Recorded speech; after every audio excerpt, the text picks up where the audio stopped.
parents, and my dear children. Welcome once again to the EHV class. I'm sure you are eager to know what we have for you today.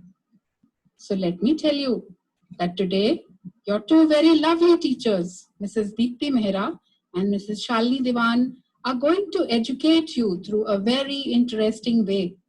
Yes, they are going to present a puppet show. Wow! So let's join the puppet show. And dear parents, after the show, students may leave the session as the second part of the session is for the parents only. Thank you. So let's begin with our puppet show.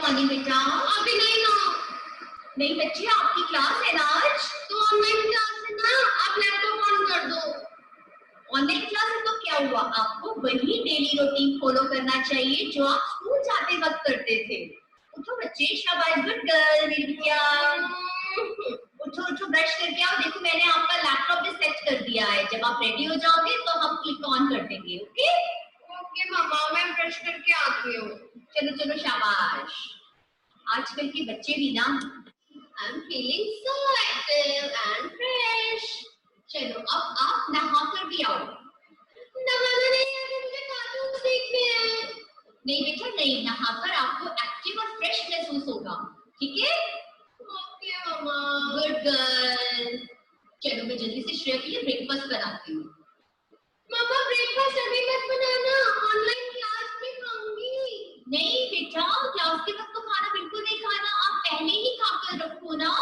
तो उस वक्त तो फिर disturbance होगी आपको कुछ समझ नहीं आएगा और मैम भी बहुत नाराज हो जाएंगे अगर मैम को पता चल जाएगा तो कोऑर्डिनेटर मैम यस बेटा कोऑर्डिनेटर मैम नाराज हो जाएंगी ओके मम्मा तो आप मुझे खाना दे दो ये लो यम यम यम यम यम यम यम यम यम हाँ मम्मा खाना तो बहुत टेस्टी और हेल्दी था देखा चलो अब आपका लिंक ऑन कर रही हूँ आप अपनी क्लास अटेंड कर दो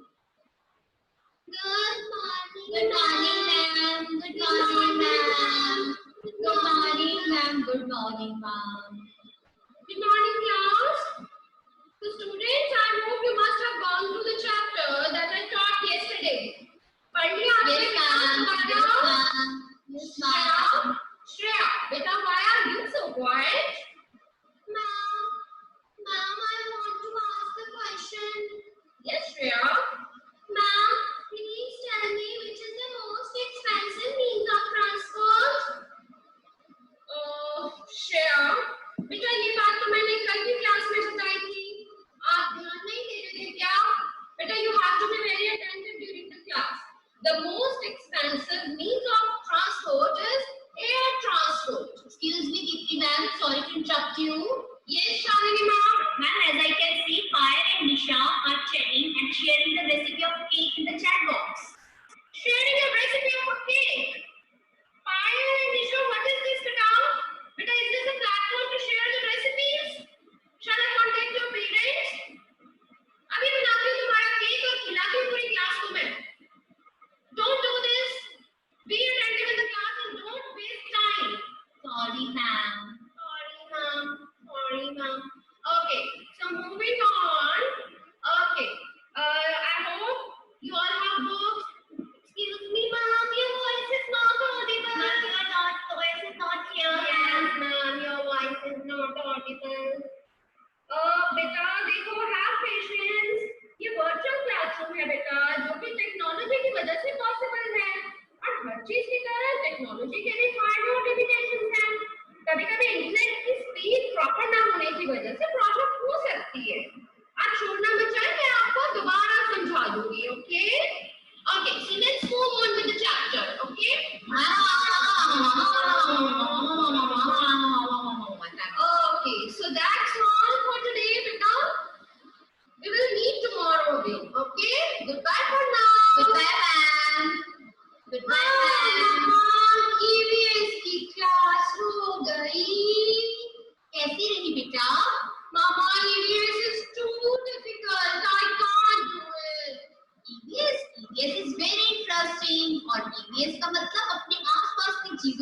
धार्मिक जानकारी होना, जो कि आजकल के टाइम में तो बहुत जरूरी है।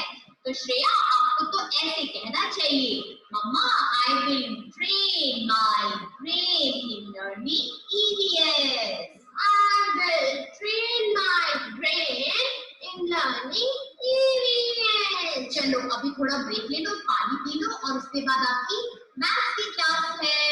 Okay mamma.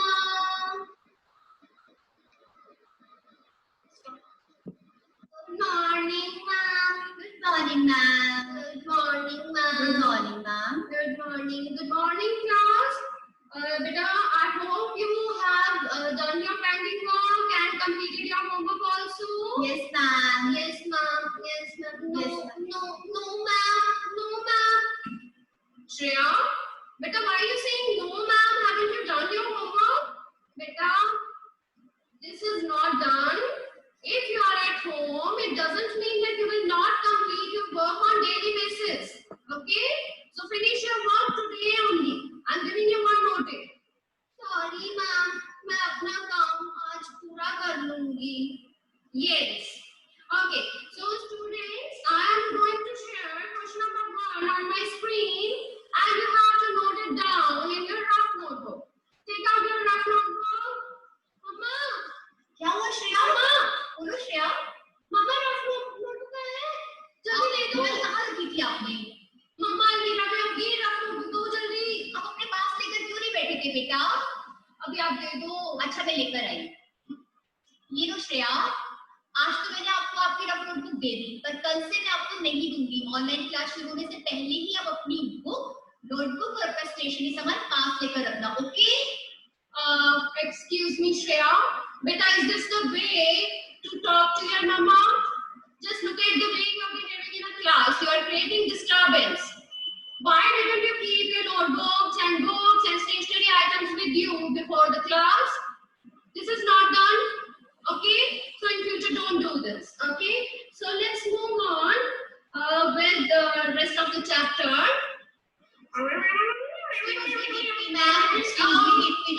Yes, Akshit and Harshita are scribbling on the screen, and that's why other students are not able to see it. Oh, yes, you're right, Shalini, Harshit and Ganesh. What is this, beta? Beta, don't scribble on my screen. It takes lots of effort to prepare the PPT, and don't disturb the class. Let's not waste the time and move on with the chapter. Okay? Yes.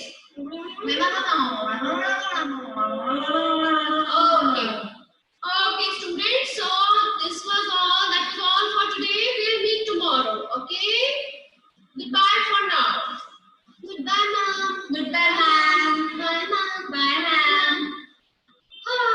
Class over हो गई. Class over हो गई, मम्मा. मम्मा, कैसी रही Shreya class?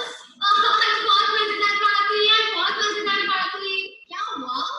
मम्मा, आज मालूम है तनीषा का ना क्लास ही नहीं ज्वाइन हो पाई। वो लिंक पे क्लिक कर रही थी पर क्लास ही नहीं अटेंड हो रही थी उससे। तो इसमें हंसने वाली क्या बात है? उसका नेटवर्क कनेक्शन पुअर होगा ना। मम्मा, आपको पता है उसने भी तो मुझे क्लास में नोटबुक नहीं दी थी, अब मैं भी नहीं दूंगी। नहीं बेटे, ऐसे नहीं करते। देखो आपको कितना बुरा लगा था ना जब उसने आपको नहीं दी थी, अब उसको भी कितना बुरा लगेगा ना।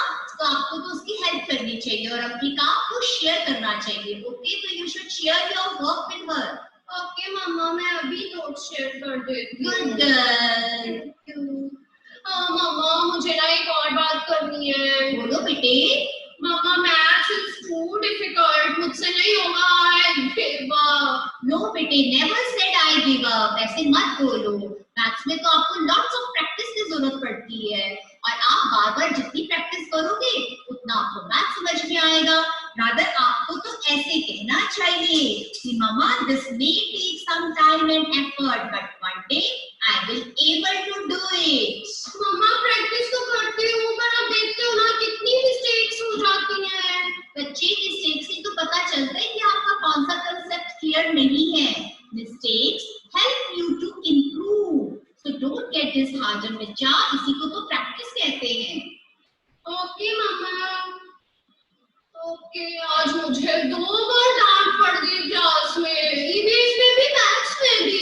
तो बच्चे, ये आपकी गलती थी ना, आपको प्रिपेयर होकर बैठना चाहिए। देखो टीचर्स लोग कितनी मेहनत करते हैं, वीडियोस बनाते हैं, पीपीटी बनाते हैं, लेसन प्लान प्रिपेयर करते हैं, और उनके पास बिल्कुल भी टाइम नहीं होता क्लास के दौरान वेस्ट करने के लिए। तो you should also be ready at that time. Okay बेटा? ओके मामा। सो स्टूडेंट्स, आज आपने इस सेशन में क्या क्या सीखा? आज आपने ये सीखा कि आपको अपनी कन्वर्सेशन में कभी भी नेगेटिव वर्ड्स यूज नहीं करने हैं। Okay, you have to use positive words only, like I can do it, I will practise more, I will share my stuff with others. I will commit mistakes, but I will learn from my mistakes. Okay? So, अभी हम आपको छोड़ते हैं positive notes के साथ, और जल्दी मिलेंगे आपको नए थॉट्स, नई स्टोरीज और मजेदार लेसन्स के साथ। Enjoy your day, have fun, stay happy and stay fine, stay fit. Goodbye. Bye. Goodbye. Goodbye. Goodbye. Good evening dear parents. ये सेशन पेरेंट्स के लिए है, तो मैं पेरेंट्स से रिक्वेस्ट करूंगा कि अगर बच्चे उनके पास बैठे हों, please tell the child to go. और अगर कोई बच्चा इंडिविजुअली ही देख रहा है, पेरेंट्स पास नहीं है, तो बच्चे को बंद कर कर अपना कंप्यूटर कोई और काम करना है। सो पेरेंट्स, आज जो हम कोशिश करेंगे आपसे शेयर करने की कि एडोलेसेंट एज की क्या प्रॉब्लम है। एडोलेसेंट एज को टीन एज भी कहते थे हम। 13 से लेके 19 साल के जो बच्चे, उनको हम एडोलेसेंट एज में कहते थे। अब ये एज जो है वो 13 से ना होकर 11 से लेकर 19 साल तक की एज हो गई है। इस एज में बच्चे के अंदर इतनी चेंजेस आ रही हैं, टाइम इतना फास्ट चल रहा है, और बच्चा जो जिस तरीके से बिहेव करता है वो बिहेव पेरेंट्स को पसंद नहीं आता। कई बार ये देखा है कि टीन एज में जो मिसअंडरस्टैंडिंग्स बच्चे में और पेरेंट्स के बीच में हो जाती हैं, वो लाइफ लॉन्ग रहती हैं। जैसे एक चरवाहा भेड़ों को चराने के लिए जब लेकर जाता है सुबह के वक्त, और शाम को जब उसने वापस आना होता है, तो भेड़ें फिर से वापस वही जगह पर आ जाती हैं। वैसे ही जो बच्चे 11 साल की एज में पहुंचते हैं, 11 साल से 19 साल की एज में, उस एज में उनको डील करते हुए अगर हम सावधानी रखें, तो हमारी रिलेशनशिप वही बच्चे के साथ हो सकती है जो 11 साल की एज में हमारी थी बच्चे के साथ। बीच में जैसे भेड़ों को ढूंढकर लाना बड़ा मुश्किल है, ऐसे ही बीच में जब हम अपनी अंडरस्टैंडिंग को करेक्ट करने की कोशिश करते हैं, तो कई बार हम कामयाब नहीं होते। तो इसलिए हमें ख्याल रखना है, और वो क्या क्या प्रॉब्लम्स हैं जिनमें हमें कॉन्शियस रहना है, उसकी हम बात करेंगे। सबसे ज्यादा शिकायत जो पेरेंट्स को होती है वो होती है आर्गुमेंट की, कि मेरे आगे बोलता है, मैं कुछ कहता हूं, मुझसे पूछता है क्यों, और ये मुझे पसंद नहीं है। यहां मैं आपसे ब्रीफ करना चाहता हूं, आर्गुमेंट एक ऐसी क्वालिटी है, आप इसको मेरिट समझिए, इसको डीमेरिट नहीं समझिए। ये आपके बच्चे में होना जरूरी है। अगर आपका बच्चा अभी ये आर्गुमेंट की क्वालिटी को नहीं सीखेगा, तो ये पब्लिक में कामयाब नहीं हो पाएगा, इसमें लीडरशिप क्वालिटी नहीं होगी, ये किसी को अपनी बात के लिए कन्विंस नहीं करा पाएगा। और आने वाले समय में क्योंकि इसकी बहुत सख्त जरूरत है, इसलिए जरूरी है कि हम उसकी इस आर्गुमेंट वाली वो क्वालिटी को एनहांस करें। आप देखिए शेरनी का जो कैब है, बचपन में जब वो थोड़ा बड़ा हो रहा होता है तो वो अपनी मदर के ही को काटता है, दर्द मदर को होता है, पर शेरनी जानती है कि अगर मैंने उसको ऐसा नहीं करने दिया तो उसके दांत मजबूत कैसे होंगे, बड़ा होकर वो अपना शिकार कैसे कर पाएगा। इसलिए वो बच्चे को ऐसा करने देती है, और जो उसको दर्द भी होता है तो उसको सहन करती है। तो आर्गुमेंट को हम मेरिट समझते हुए लें, डीमेरिट ना लें। जब हम ये सोचते हैं कि ये बच्चा पहले मैं जो कहता था उसको मान लेता था, आज बात बात पे आर्गुमेंट करता है, ये खराब हो गया है, तो ये इस एज की डिमांड है। इस डिमांड को समझते हुए हमको बिहेव करना है। कुछ सेलिएंट फीचर हम आपसे डिस्कस करते हैं। एडोलेसेंट एज में बच्चे के अंदर मॉरल सर्च इंटेंसिफाइड हो जाती है। भगवान है कि नहीं है तो ऐसा क्यों होता है, वैसा क्यों होता है, जो लोग अच्छे होते हैं उनको कष्ट क्यों उठाना पड़ता है, जो बुरे होते हैं वो ऐस क्यों करते हैं। इस तरीके की बातें बच्चा सोचना शुरू कर देता है। माँ बाप की तरफ से उसको प्रेशर का सामना करना पड़ता है, क्योंकि जब वो जानता है +1 +2 के एग्जाम में अगर उसके मार्क्स ना आए, उसको कहीं कोई जॉब ना मिली, कहीं कोई अच्छा कॉलेज ना मिला, तो इस सब चीजों का प्रेशर रहता है। पेरेंट्स उसको बार बार उसका एम एंड ऑब्जेक्टिव याद कराते रहते हैं। ऐसा ही प्रेशर उसको अपने पीयर ग्रुप से, कल्चर से और उसकी अपनी आत्मा से भी झेलना पड़ता है। कई बार उसकी आत्मा में किसी उसके अपने एक्ट को से ही गिल्ट आती है।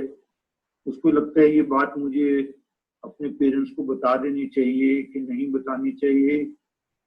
डिफरेंट टाइम की सिचुएशन का उसको सामना करना पड़ता है। वो अपने पेरेंट्स का उतना रिगार्ड नहीं कर पाता जो वो बचपन में करता था। जैसे बचपन में वो अपने पेरेंट्स को हीरो मानता था, अब वो बात नहीं रहती है। अब वो कहीं ना कहीं पेरेंट्स के साथ वो जनरेशन गैप की वजह से उसको अपने पेरेंट्स के बिहेवियर से, उनके एक्शन से काफी हद तक शिकायत रहती है। उसके लिए अपने दोस्तों का कहना, दोस्तों की बात को मानना ज्यादा वैल्यू रखता है। वो पेरेंट्स से ज्यादा अपने दोस्तों की बात को मानता है, और एक परफेक्ट मॉरल सिस्टम की उसको तलाश होती है। दूसरे के अंदर वो फॉल्ट ढूंढने की कोशिश करता रहता है। अगर उसके पेरेंट्स की कहीं भी उसको थॉट, वर्ड और डीड के बीच में यूनिटी नहीं होती तो वो उसको बहुत ज्यादा महसूस करता है। पेरेंट्स से किसी तरीके की इंटरफेरेंस उसको पसंद नहीं है। छोटे छोटे इश्यूज पर ही वो घर में कोहराम मचा देता है। छोटे छोटे इश्यूज पे ही उसकी लड़ाई हो जाती है। और जो उसकी वार्म रिलेशनशिप है बच्चे की आपके साथ, वो कहीं ना कहीं खो जाती है। टीन एज में ये सिलसिला चलता रहता है। आप याद करते हैं कि ये कितना सोबर होता था, कितना मेरी बातें मानता था, और अब ये मेरी परवाह नहीं करता। बहुत डिमांडिंग हो जाता है। उसको हर चीज के अंदर वो आपसे मॉरल सर्च की उम्मीद करता है, मोरालिटी की उम्मीद आपसे करता है। सेकंड आता है लव एंड लॉ। जब हम बच्चे की नर्सरिंग करते हैं तो हमारे सामने दोनों तरह की सिचुएशन आती है। कई जगह डिसिप्लिन की जरूरत पड़ती है, कई जगह उसको प्यार की भी जरूरत पड़ती है, और दोनों के बीच में बैलेंस रहना चाहिए। ज्यादा प्यार भी बच्चे को बिगाड़ता है, और ज्यादा डिसिप्लिन भी बच्चे की पर्सनैलिटी को डिस्टॉर्ट करता है। कुम्हार जब घड़ा बनाता है तो घड़े की मिट्टी को सेटल करने के लिए एक हाथ उसका घड़े के भीतर होता है, एक हाथ बाहर होता है। अगर बाहर वाला हाथ ज्यादा भारी हो जाए तो घड़ा छोटा बनता है, और यदि अंदर वाला हाथ ज्यादा खुला हो जाए तो घड़ा टूट जाता है। तो दोनों ही केसेस में जैसे कुम्हार बैलेंस बनाकर रखता है, एक उसका हाथ लव का और एक हाथ ला कर रहता है, वैसे ही पेरेंट्स को चाहिए कि दोनों चीजों के बीच में बैलेंस बनाकर रखे। ज्यादा प्यार या ज्यादा मार दोनों बच्चे को बिगाड़ देती है। अपनी बात को सोच समझ कर बच्चे के साथ करें। हम स्कूल लाइन में देखते हैं, पेरेंट्स आकर कहते हैं, बच्चा सामने है, सर आप इसका टीसी दे दीजिए, मैंने इसको नहीं पढ़ाना, मैंने तो इसको अब मार्केट से, वेजिटेबल मार्केट से सब्जियां लाकर दे दूंगा, यहाँ अपनी रेडी फेडी लगाएगा, ऐसे ही गुजारा करेगा, इसने पढ़ना पढ़ाना नहीं है। तो हम बच्चे को बाहर भेजकर पेरेंट्स से कहते हैं कि वाकई आप सच कह रहे हैं क्या वाकई आपको इसका टीसी चाहिए? नहीं सर, वो तो बच्चे को डराने के लिए। तो हम फिर पेरेंट्स को यही कहते हैं, आप ऐसी कोई बात ना करें जिस बात को बच्चा जानता हो कि ये वो करेंगे नहीं, ये सिर्फ कहने के लिए है। आपने अक्सर देखा होगा घरों में भी, मदर जब बच्चे को पढ़ाने के लिए कहते कहते उब जाती है और तब वो फादर को कहती है, देखिए ये इसके पीछे मैं ही कोशिश करती रहती हूँ, आप इसको कभी कुछ नहीं कहते। और जब फादर एक ही बार कहता है बेटा पढ़ लो, बच्चा किताबें लेकर बैठ जाता है, क्योंकि उसको मालूम होता है कि फादर सीरियस है, अगर मैं नहीं पढ़ूंगा तो कुछ हो जाएगा। और वो सीरियसनेस उसकी मदर के कॉन्सेप्ट में नहीं रहती। वो मदर की बात को सीरियसली नहीं लेता, क्योंकि मदर कई बार उसको ऐसा कह देती है, बेटा आप ये नहीं करोगे तो मैं ऐसा कर दूंगी, आज खाना नहीं मिलेगा, पॉकेट मनी नहीं मिलेगी, और फिर वो दे देती है। तो हमारी जो बात है, जो हम बात कहते हैं, वो कच्ची हो जाती है। तो हमें कोशिश करनी है, जो काम हम कर ही नहीं सकते वो हम बच्चे के साथ शेयर ना करें। हम कोशिश करें कि वही कहें जो पॉसिबल हो हमारे से करना। मेरे एक मित्र थे साइकेट्रिस्ट, एक बार वो बच्चे के साथ अपने जा रहे थे कार में, और बच्चे कार में बहुत शोर मचा रहे थे। उनके मुंह से निकल गया, बेटा चुपचाप बैठो नहीं मैं कार से बाहर फेंक दूंगा तुम्हें। बच्चे भी साइकेट्रिस्ट के थे, उनको मालूम था कि कोई भी माँ बाप अपने बच्चों को कार से बाहर नहीं फेंक सकता, तो उन्होंने शोर करना बंद नहीं किया। बड़ी दुविधा में आ गया हमारा वो साइकेट्रिस्ट दोस्त। फाइनली उसको एक डिसीजन लेना पड़ा। उसने एक खाली जगह पर कार रोकी, दोनों बच्चों को कार से बाहर रखकर ऐसा शो किया जैसे वो उनको छोड़कर जा रहा है। थोड़ा उसने सेफ्टी पॉइंट ऑफ व्यू से ऐसी जगह पर कार रखी जहां पर थोड़ा रिस्क फैक्टर कम हो। तो इस तरीके से उसने एक लेसन लर्न किया, बच्चों ने भी एक लेसन लर्न किया।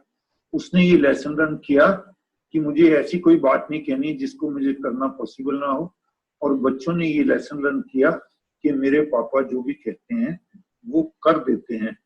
तो ये दोनों के माइंड में रहना चाहिए, आप जो कह सकते हो, जो कर सकते हो वही कहो, और ये इंप्रेशन बच्चे के मन में होना चाहिए।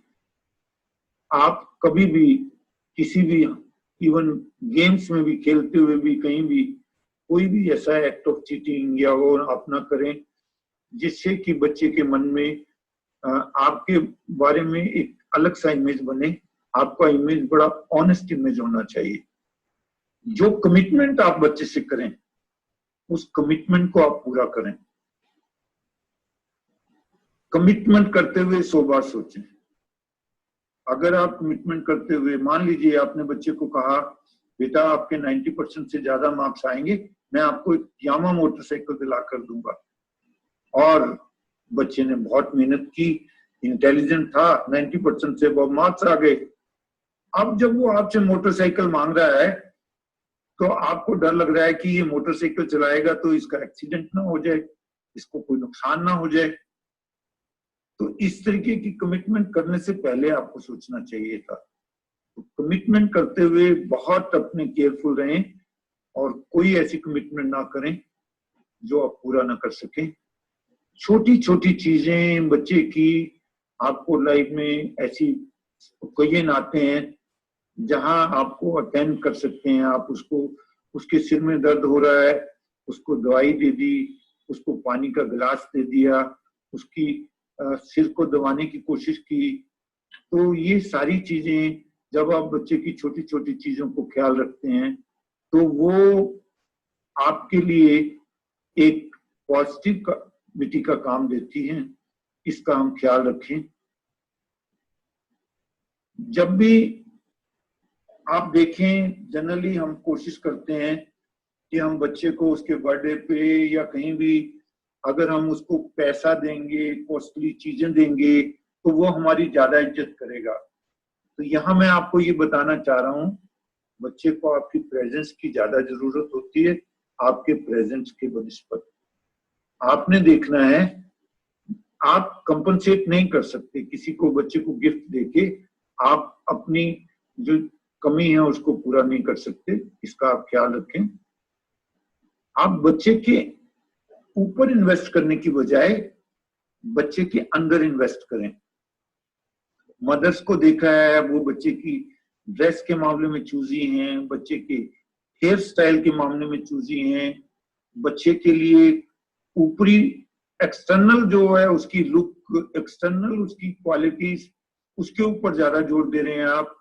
उसके अंदर संस्कार डालने की अगर आप कोशिश नहीं कर रहे तो ये सब जो आप उसके ऊपर इन्वेस्ट कर रहे हैं ये बेकार है। आपको बच्चे के अंदर इन्वेस्ट करने की कोशिश करनी चाहिए। और अगर वो इन्वेस्टमेंट के लिए आपके पास समय ना हो, आपके पास आर्ट ना हो, तो किसी की भी मदद लें, लेकिन बच्चे के अंदर इन्वेस्ट करना बहुत जरूरी है। आपको कुछ शब्द याद करना है बच्चे की प्रेज के लिए, क्योंकि अक्सर देखा गया है कि जब ऐसा मौका आता है जब हमें बच्चे की तारीफ करनी चाहिए तो कई बार हम कंजूसी कर जाते हैं, कई बार हम उन वर्ड्स का सही टाइम पर इस्तेमाल नहीं करते। रिवार्ड और पनिशमेंट को सही टाइम पर देना बहुत जरूरी है। Well done, remarkable, excellent, super job, I am proud of you, you make me happy, bravo, creative job, outstanding, looking good, I knew you can do it. ये इस तरीके के शब्द हैं जो सही टाइम पर अगर आप बच्चे के साथ शेयर करें तो बच्चे को बहुत अच्छा लगता है और वो ऐसे अच्छे काम करने की कोशिश करता है जिससे आप उसको प्रेज कर सको।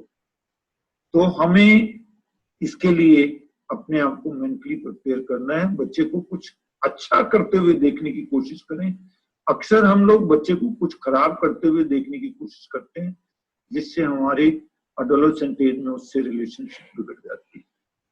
माँ बाप बच्चे को पैसा कैसे कमाना है, कितना होना चाहिए, क्या क्या आर्ट्स हैं, इनकी तो कोशिश करते हैं, लेकिन ये सिखाने में चूक जाते हैं कि पैसे की कीमत कहाँ तक है, किस टाइम के बाद पैसा उनके काम नहीं आएगा। तो ये चीज सिखाना बच्चे को बहुत जरूरी है। क्या क्या ऐसी चीजें हैं जो पैसा आपको खरीद के नहीं दे सकता। आपको पैसा कंफर्ट दे सकता है पर आपको पीस नहीं दे सकता। आपको पैसा बेड दे सकता है पर आपको स्लीप नहीं दे सकता। आपको शॉर्ट टर्म गेन में पैसा कुछ कर सकता है पर लॉन्ग टर्म गेन में आपकी जो वैल्यू दी गई है वो बच्चे को काम आती है। तो हमने देखना है बच्चे को किस तरीके से तैयार करना है, कैसे वो अमाउंट को, कैसे वो पैसे का यूटिलाइज करे, कहाँ यूटिलाइज करे, कहाँ ना करे। ये सब चीजें हमें बच्चे के अंदर इनकलकेट करनी है। उसको सभी धर्मों का आदर करना सिखाएं, उसके अंदर देखें, इंट्रोस्पेक्ट करें आप उसको इंट्रोस्पेक्शन सिखाएं, सेल्फ ऑडिट सिखाएं, ये सब चीजें उसकी ग्रोथ के लिए बहुत जरूरी हैं। पॉजिटिव स्टेटमेंट अपने बारे में, अपने परिवार के बारे में ये उसको बताएं, अपने बड़े भाई की, छोटे भाई की, दादा, चाचा, ताऊ, मामा, इन सब में जो पॉजिटिविटी है वो उससे करें।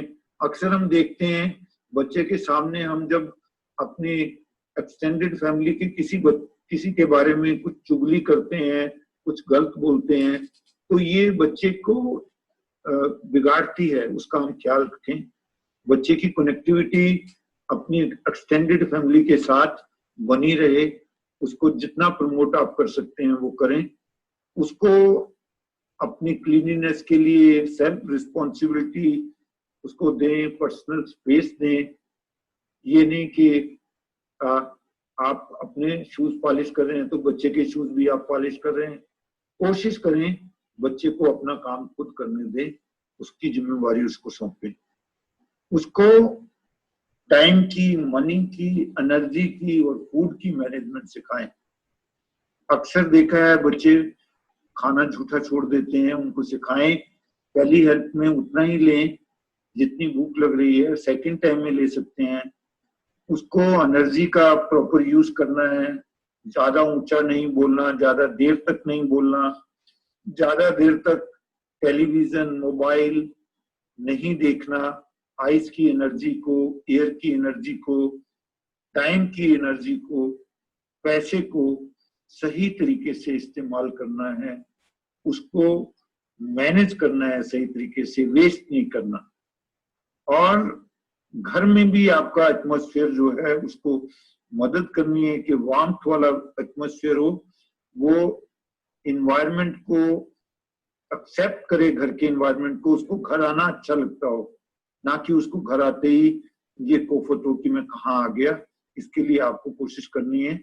बच्चे को devotional music, visual, creative art, hobbies, picnic, stories, discussion, ये सब चीजें इसमें इन्वॉल्व करो। क्या मालूम पिछले बर्थ में वो कोई आर्टिस्ट हो, वो कोई म्यूजिशियन हो। वो डिफरेंट हॉबीज का जब वो करता है तो उसमें से अगर उसके पिछले बर्थ की कोई हॉबी होती है, वो हॉबी उसका फिर उसमें एक्सटेंड कर जाता है, वो उसको अच्छा लगता है। उसको thank you, sorry, excuse me, ये जो जनरल वर्ड्स हैं, इनके बारे में कैसे कब यूज करना है इसकी प्रैक्टिस दें। और सबसे ज्यादा जरूरी बात है उसको थैंक्स सिखाएं। जिससे भी कुछ सीखने को मिले, जिसने भी थोड़ा सा काम किया हो, उसको थैंक यू करे, भगवान का धन्यवाद करे बार बार। जब भी खाना खाए, खाना खाने से पहले हाथ जोड़े, भगवान आपका बहुत शुक्र है, आपने मुझे इतना अच्छा खाना दिया, इतना अच्छा घर दिया।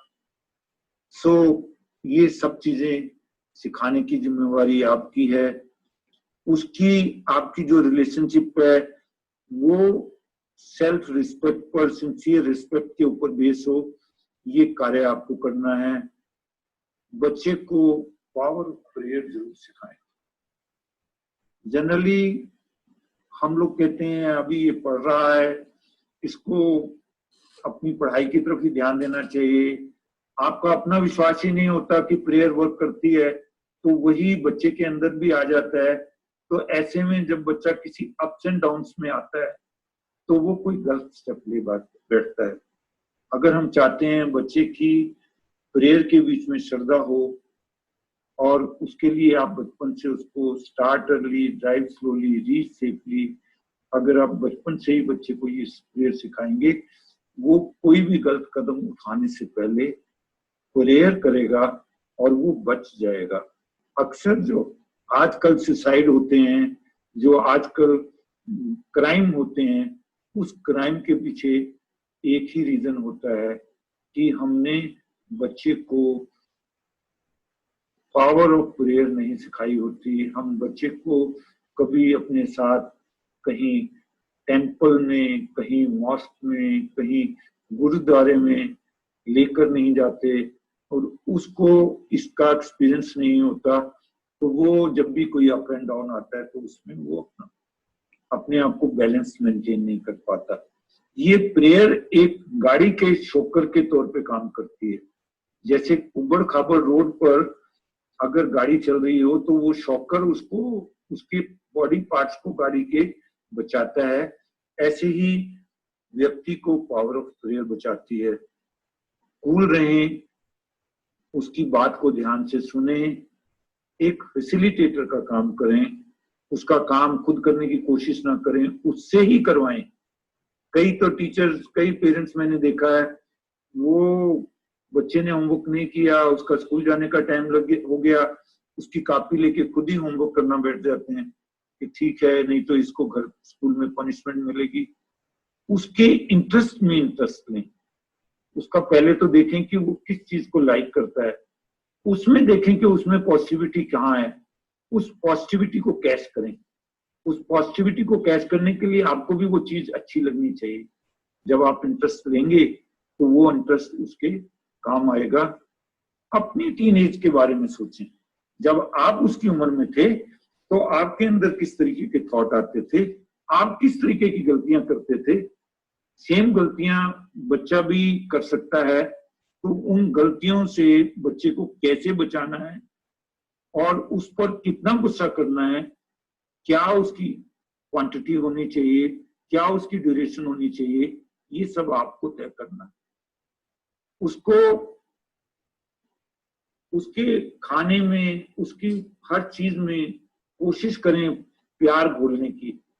मान लीजिए उसको आप घर स्कूल जाने के लिए खाना देते हैं, वही सैंडविच को थोड़ी सी शेप में काट दें, उसको डेकोरेट कर दें, क्योंकि जो खाना देखने में अच्छा लगेगा वो खाना खाने में भी फिर अच्छा लगता है। तो ऐसे छोटे काम, जिन चीजों में आप समझते हैं बच्चा वेजिटेबल नहीं खा रहा, तो किसी चीज में मिक्स कर कर किसी तरीके से उसको जो विटामिन की, उसको जो डिफरेंट तरीके के कार्बोहाइड्रेट, फैट्स जैसी जरूरत हो, उसके हिसाब से उसको वो मिल जाए, उसकी कमी पूरी हो जाए, इसकी आप कोशिश करें। अगर वो वेजिटेबल नहीं खाता, किसी तरीके से उसकी चॉइस का, जैसे आप घर पर कोई सैंडविच बनाते हैं और कोई बर्गर टाइप से भी आप बनाते हैं, तो वो आप उसमें वो डालकर उसकी वो कमी को पूरा कर सकते हैं। उसको गार्बेज को डिस्पोज ऑफ करना है, इसके बारे में भी उसको बताएं। सफाई उसको बताएं कि सफाई की कितनी जरूरत है। आजकल तो हमारे देश में मोदी जी भी सफाई अभियान के लिए बहुत इंटरेस्ट ले रहे हैं, हमको भी वो इंटरेस्ट लेना है। बच्चे के साथ आपको अगर कोई अच्छी बातें शेयर करनी है तो मॉर्निंग वॉक से ज्यादा अच्छा कोई टाइम नहीं।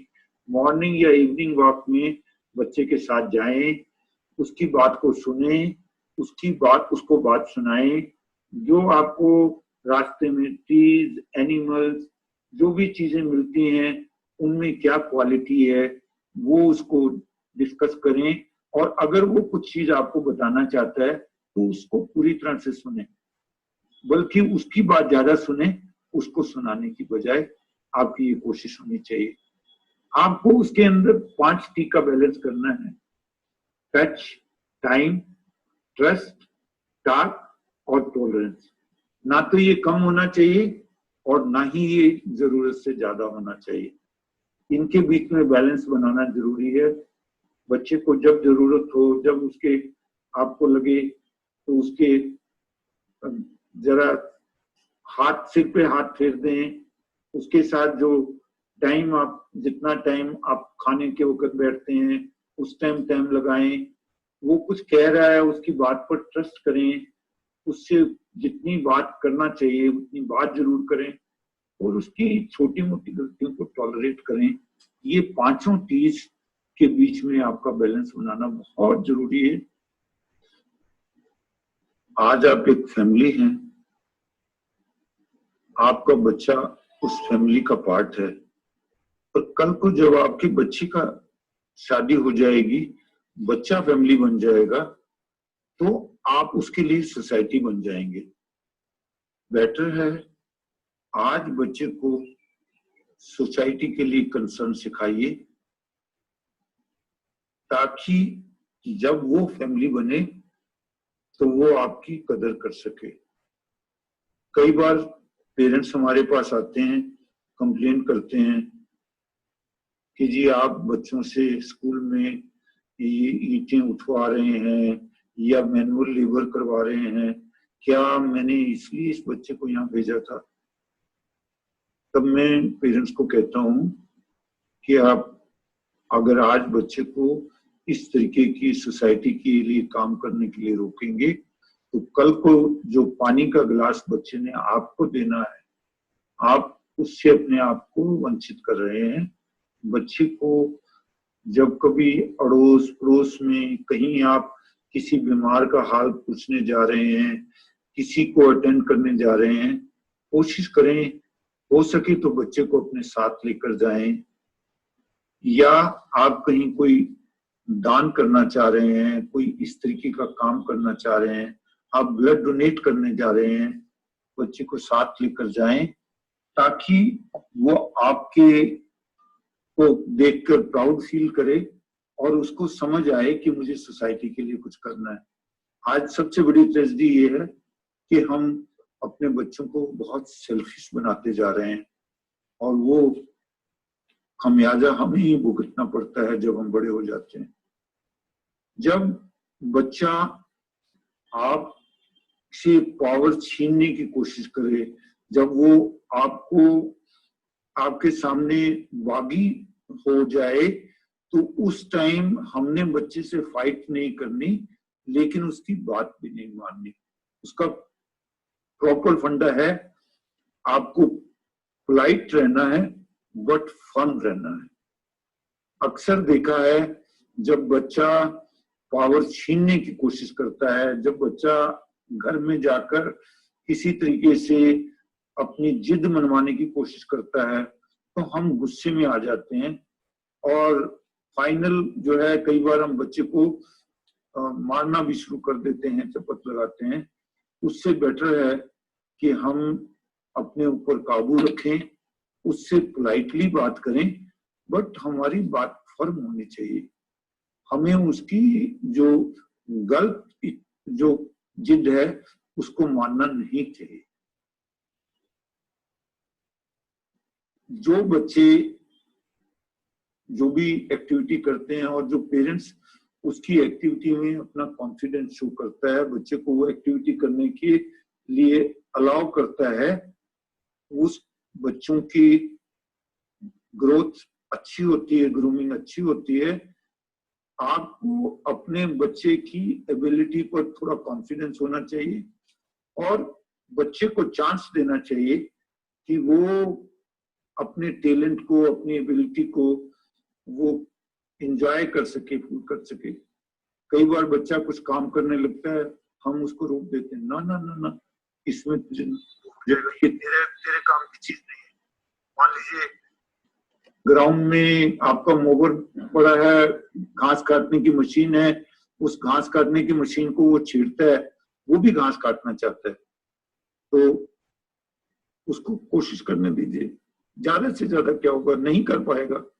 लेकिन हम अक्सर क्या करते हैं, जैसे उसने उसको टच किया, हम कहते हैं बेटा बेटा ये तुम्हारे काम की चीज नहीं है, तुम इसको छोड़ दो। ऐसे ही बच्चा जब छोटे छोटे घर में प्रयास करने की कोशिश करता है, ये सोचते हुए कि ये नहीं कर पाएगा, हम उसको पहली गो में ही मना कर देते हैं। हमको उसको पहली गो में मना नहीं करना।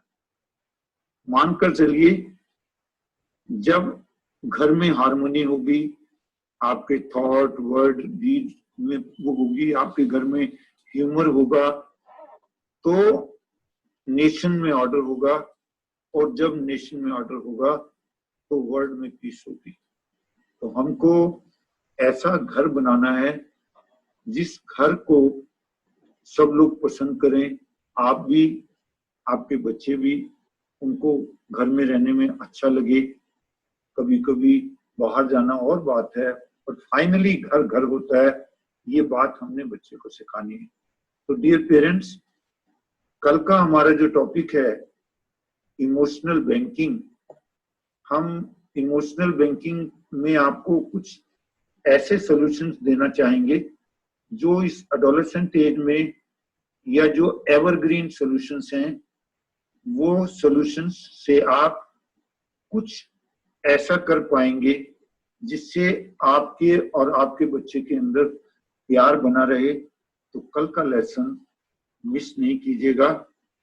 कल हमारी क्लास 6:30 की जगह 7:30 पे होगी। आपका कोई भी आज की प्रेजेंटेशन को लेकर कोई भी सुझाव है तो वो सुझाव आप हमें, आपको जो ईमेल एड्रेस हमने दिया है ehvdcms@gmail.com पर देना न भूलिएगा। आपकी कोई भी पर्सनल प्रॉब्लम हो, आपको अपने बच्चों से जहां भी प्रॉब्लम आ रही है, आप ये यूज कीजिए जीमेल। कोशिश करेंगे उसका आंसर हम आपको इमोशनल बैंकिंग में दे पाए। कल का लेसन बहुत इंपॉर्टेंट है, आप प्लीज उसको अटेंड कीजिएगा। Thank you very much.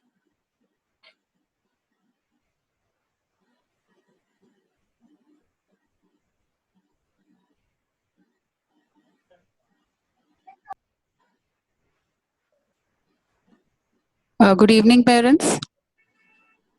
सबसे पहले तो मैं आप सबको थैंक्स कहना चाहती हूँ कि आप अपना समय निकालकर और हम सबके साथ में जुड़ते हैं। आज का सेशन आप सब मानेंगे कि ये सर के इतने सालों की एक्सपीरियंस का एक निचोड़ है।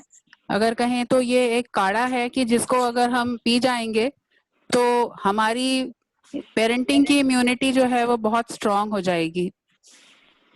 और आज का जो हमारे टीचर्स का सेशन था, I would like to thank Deepti ma'am and Shalini ma'am, क्योंकि ये टीचर्स जो हैं हर बार एक नया एक्सपेरिमेंट करते हैं जिसके लिए कि बहुत करेज चाहिए होता है, और इस चीज को मैं अप्रिशिएट करूंगी। Thank you both of you. और बैक एंड भी हमारे बहुत ऐसे टेक्नीशियंस हैं, अनुभव सर हैं जो लगते हैं, तो I would like to thank him also. And thank you parents, thank you children.